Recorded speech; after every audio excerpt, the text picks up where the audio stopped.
Good afternoon, students. In this video, we will be discussing about topics from the chapter number 12 of class 5th standard, that is force, work and energy. So students, अगर हम force के बारे में बात करते हैं तो force क्या होती है, ठीक है। जब आप किसी भी चीज़ को पुश या पुल करते हैं और वो ऑब्जेक्ट मूव करता है तो उस चीज़ पे क्या होता है, फोर्स लगता है, ठीक है। फोर्स क्या होता है, किसी भी तरह का पुल या पुश करना फोर्स कहलाता है, ठीक है। और किसी भी तरह के काम को करने के लिए हमें किस चीज़ की रिक्वायरमेंट होती है, फोर्स की रिक्वायरमेंट होती है। जैसे आपको मान लो कुछ भी करना है, आपको एक जगह से एक बुक को उठा के दूसरी जगह पे रखना है या आपको किसी टेबल को खिसकाना है तो वहाँ पे आपको क्या लगानी पड़ेगी, फोर्स लगानी पड़ेगी, ठीक है। Force help in setting a body in motion. किसी भी चीज़ को अगर मोशन प्रोवाइड कराना है, मूव कराना है, ठीक है, तो भी आपकी फोर्स की रिक्वायरमेंट होगी।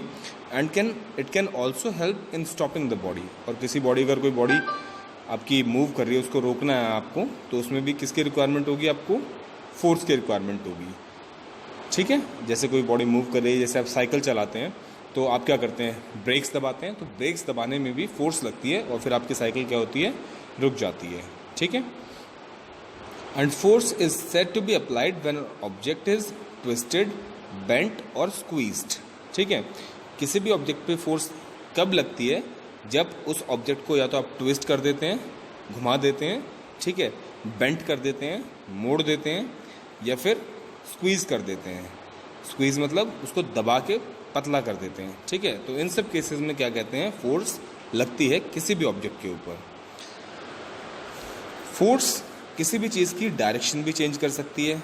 जैसे अगर आप फुटबॉल खेल रहे हैं, ठीक है, फुटबॉल से आपके फ्रेंड ने किक किया बॉल को और आपके पास वो बॉल आनी स्टार्ट होगी और आपने उसको अपना लेग से हिट किया, तो जब आप उसे हिट करेंगे तो उससे क्या होगा, जिस डायरेक्शन से वो बॉल आ रही थी उसकी डायरेक्शन चेंज हो जाएगी, वो किसी और डायरेक्शन में चली जाएगी। तो इसके अकॉर्डिंग क्या कर सकते हैं, आप किसी भी बॉडी की डायरेक्शन भी चेंज कर सकते हैं जब आप उसके ऊपर क्या लगाएंगे, फोर्स लगाएंगे, ठीक है। डायरेक्शन भी चेंज कर सकते हैं, उसकी शेप भी चेंज कर सकते हैं और आप उसका साइज़ भी चेंज कर सकते हैं। जैसे मान लीजिए अगर आपके पास कोई स्पॉन्जी बॉल है हाथ में, ठीक है, और अब उस स्पॉन्जी बॉल को अब आप दबाना स्टार्ट करेंगे अपने हाथों से, तो क्या होगा, उसका साइज़ बिल्कुल छोटा सा हो जाएगा। और जब आप हाथों को रिलैक्स कर देंगे, उसको छोड़ देंगे, तो वो वापस से वैसी हो जाएगी जैसे वो पहले थी, अपनी शेप रीगेन कर लेगी वो पहले वाली, ठीक है। तो इसी टाइप से जो फोर्स होती है उसके अलग अलग इफ़ेक्ट होते हैं। शेप को चेंज करना, साइज़ को चेंज करना, डायरेक्शन को चेंज करना, ठीक है, और किसी भी चीज़ की प्रॉपर्टीज़ को भी चेंज कर सकती है फोर्स। ओके, सो ये सब था हमारा फोर्स के अंदर।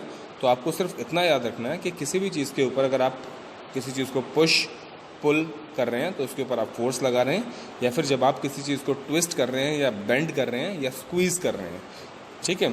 ट्विस्ट मतलब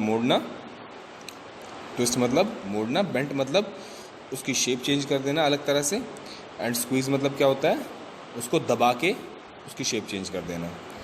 ओके, अब जो फोर्स होती हैं स्टूडेंट्स, वो अलग अलग टाइप की होती हैं।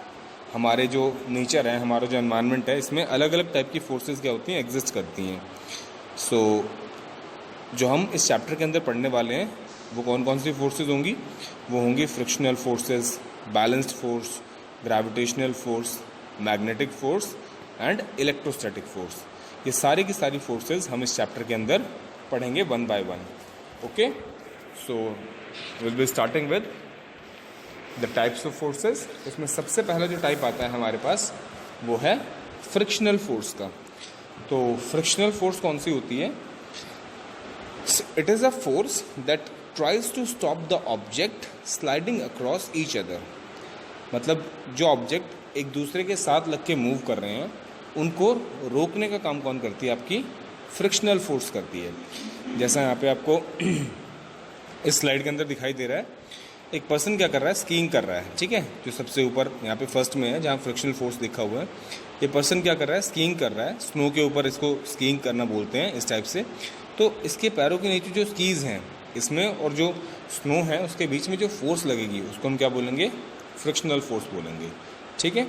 जैसे मान लीजिए आप कैरम खेलते हैं तो आपने नोटिस किया होगा कि जो कैरम की सरफेस होती है, कैरम बोर्ड की सरफेस होती है, वो बहुत स्मूथ होती है और उसके ऊपर हमें क्या करना पड़ता है, कैरम खेलने से पहले उसके ऊपर पाउडर डालना पड़ता है। क्यों हम पाउडर क्यों डालते हैं, ताकि जो फ्रिक्शनल फोर्स लग रही है हमारी जो गिट्टियों के बीच में और कैरम बोर्ड के बीच में, उसको क्या किया जा सके, कम से कम किया जा सके, ताकि जो गिट्टियाँ हैं वो ईजिली क्या हो, उसके ऊपर मूव करें, फिसलें।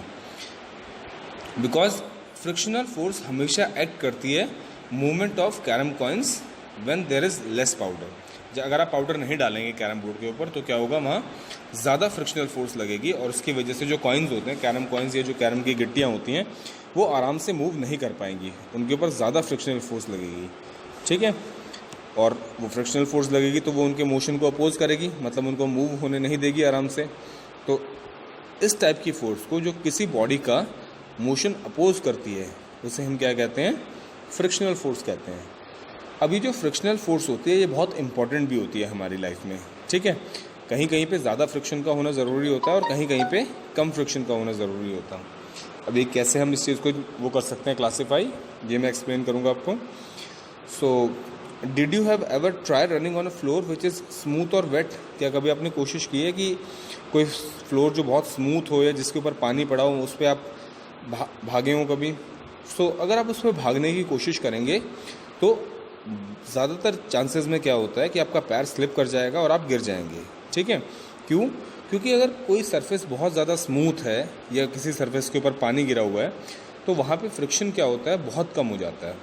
और जब फ्रिक्शन कम हो जाता है तो हम किसी भी चीज़ पे इजीली नहीं चल पाते हैं, क्योंकि फ्रिक्शन क्या करता है, हमारी पकड़ बनाता है ज़मीन के साथ। और जब वो पकड़ हमारी कमज़ोर हो जाएगी सो बहुत आराम से हम क्या करेंगे, स्लिप कर जाएंगे और फिसल के गिर जाएंगे।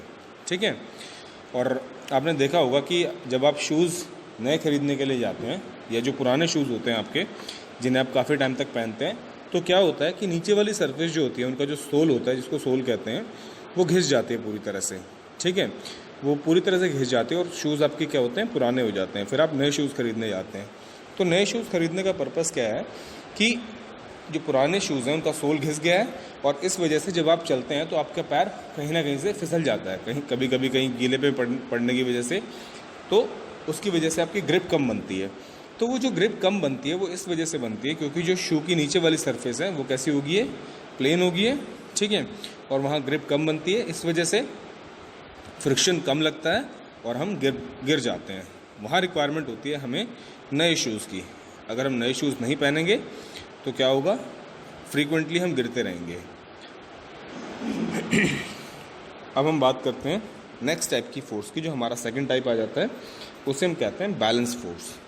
बैलेंस फोर्स कहाँ पे लगती है स्टूडेंट्स? बैलेंस फोर्स जैसे मान लो आपने सी सॉ एक गेम होता है जिसमें एक प्लैंक होता है, दोनों साइड आप और आपके फ्रेंड जैसे मान ले बैठ जाते हैं। तो उसमें क्या होता है कि दोनों में से एक का वेट थोड़ा ज़्यादा और एक का थोड़ा कम होना चाहिए, तभी आप उस गेम को कर सकते हैं। क्योंकि अगर दोनों का वेट इक्वल होगा तो उस टाइम पे क्या होगा, जो सीसो है वो ऊपर नीचे नहीं जाएगा, सिर्फ एक ही जगह पे आके रुक जाएगा। ठीक है, तो the children are of almost equal weight, then they are not moving much, but in the tug of war game as shown in the figure, if both the teams are equal in strength and just balance the rope does not move। अब जैसा यहाँ पे tension force आपको दिखाई दे रही है, ये भी एक तरह की बैलेंस्ड फोर्स ही है। टग ऑफ वॉर का गेम होता है जिसमें रस्सी को दोनों साइड से दो टीम्स पकड़ के खींचती हैं। तो उस टाइम पे जो फोर्स लग रही होती है, मान लीजिए एक लेफ्ट साइड पे टीम है और एक राइट साइड पे टीम है, तो जो लेफ्ट साइड वाली टीम फोर्स लगा रही है, खींच रही है रस्सी को अपनी तरफ, और राइट साइड वाली टीम भी क्या कर रही है, फोर्स लगा रही है, रस्सी को अपनी तरफ खींच रही है। तो जो एक फोर्स लेफ्ट वाली टीम लगा रही है और जो एक फोर्स राइट वाली टीम लगा रही है, वो दोनों फोर्सेस एक दूसरे को क्या कर रहे हैं, बैलेंस कर रहे हैं। ठीक है, और जहाँ पर वो बैलेंस टूटता है वहाँ पे क्या होता है, एक टीम हार जाती है और एक टीम जीत जाती है। ठीक है, जहाँ पर भी वो बैलेंस टूटता है तो एक टीम का क्या होती है, फोर्स कम हो जाती है और दूसरी टीम की बढ़ जाती है, तो वो टीम दूसरी टीम की साइड चली जाती है और इस वजह से फिर क्या होता है, वो गेम जीत जाते हैं। तो इस टाइप की लगने वाली फोर्सेस को हम क्या कहते हैं, बैलेंस्ड फोर्सेस कहते हैं, या फिर हम इसे ऐसे भी कह सकते हैं, when the equal forces applied in opposite directions are called balance forces. जब दो फोर्सेस एक दूसरे के ऊपर ऑपोजिट डायरेक्शन में लगती हैं तो उसे हम क्या कहते हैं, बैलेंस्ड फोर्सेस कहते हैं। Okay, so I hope students you understand the concept of force and types of forces which I have discussed today, that is frictional force and balanced force.